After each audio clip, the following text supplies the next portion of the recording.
আজকের তাজা খবর, ভারতে ভয়াবহ হিটওয়েভ পরিস্থিতি চলছে।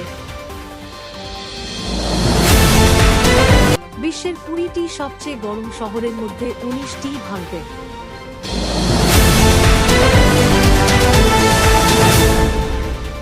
তাপমাত্রা 43-44 পর্যন্ত উঠতে পারে। জাতিসংঘের রিপোর্ট অনুযায়ী 2026 সালে ভারতের অর্থনীতি 6.4% হারে বাড়বে বলে পূর্বাভাস।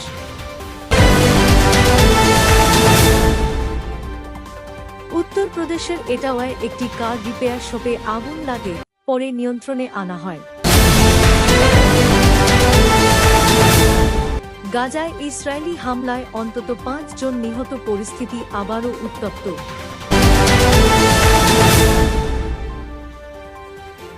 ইরান যুক্তরাষ্ট্র সংঘাতে স্ট্রেইট অফ হরমুজে উত্তেজনা, এতে বিশ্ব তেলের বাজারে প্রভাব পড়ছে।